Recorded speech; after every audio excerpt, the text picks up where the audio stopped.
First of all అందరికీ thank you so much అండి.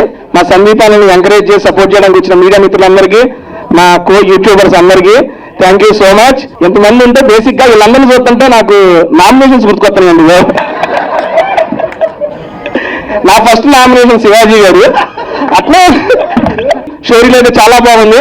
And first of all మన big boss house mates అందరికీ అనా ఎక్కడ ఎవరు ఏ ఈవెంట్ అన్నా హ్యాపీగా అందరూ వచ్చి అందరినీ ఎంకరేజ్ చేస్తున్నారు. ఇదంతా మీరు ఇస్తున్న సపోర్ట్. ఇలాంటి ఈవెంట్లు ఇంకా జరుగుతూ ఉండాలి. అంటే ఓన్లీ ఈవెంట్లు ఇంకా సినిమాలు కూడా పూర్తా ఉండండి. అప్పుడప్పుడు ఇబ్బంది లేదు. ఓన్లీ ఈవెంట్లకు వచ్చేస్తున్నాం. ఊరికే అందరూ హీలర్ ఉంది. పైన కింద ఒక్కసారి జూమ్ వేసుకోవడం మొత్తం పైన కింద రాగా ఏంటంటే థ్యాంక్ యూ. ఏంటంటే నేను ఒక డిజైన్ చేసుకున్నాను డ్రెస్ ని. డిజైన్ అందరూ కింద పైంట్ చింపుతున్న షర్ట్లు చింపుతున్నా, అదొకటి. రెండోది ఏంటంటే జనరల్ గా పాయింట్ వేస్తారు, అందరూ పాయింట్ చింపుకున్నారు. కానీ ఇంకో కొత్త రకంగా కనిపెట్టా, ట్రాక్ మీద షార్ట్ స్టైల్. ఇంకా చాలా స్టైల్స్ ఉంటాయి, చాలా రకాల పాటలు వస్తాయి, చాలా రకాల డిఫరెంట్ మూవీస్ ఉంటాయి. మనం ఎంజాయ్ చేద్దాం.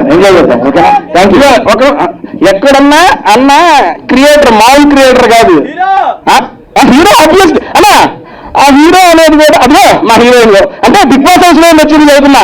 పాపను నేను నామినేట్ చేస్తున్నప్పుడు అన్న నువ్వు అప్పుడు ఏదో చెప్తే ఏం చెప్తానా, ఆరోగ్యకరంగా ఒక మాట. ఇక్కడ నీ ఏజ్ ఏంది నా ఏజ్ ఏంటంటే ఏజ్ కాదు, ఇక్కడ హీరో. మా మాస్టర్ కూడా బోలే కత్తి లాంటి చూపుతోటి కష్టపడిసిన పిల్లో, సంజీవి లాంటి నవ్వుతోటి జీవనే పోసినాయి మల్లు,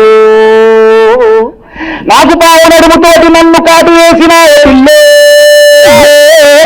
నీ మాటలా మంత్రం వేసి యంత్రమే గట్టినావు మల్లు, చార్మినారు కళ్ళలోన ఎలిసినట్టు, తాజ్మహల్ గుండె పైన హొలిసినట్టు, హిమాలయ పర్వతాలు కరిగిపోయి నీ మనసులాగా మారి నన్ను చేరినట్టు, ముహూర్తాలు కట్టినట్టు బ్యాండ్ బాగా మోగినట్టు గడియ గడియగా బరవుతున్నదే అత్తగారు పెట్టిన నేను అందమైన పొల్ల నిన్ను కళ్ళ ముందు పెట్టుకొని రందితోని సచ్చి బతుకుతున్ననే. సూపర్ సూపర్ అన్న, థ్యాంక్ యూ. ఇలాంటి పాటలు ఎన్నో వస్తాయి. నేను నాకు మళ్ళీ థ్యాంక్ యూ తేజన్న. నువ్వు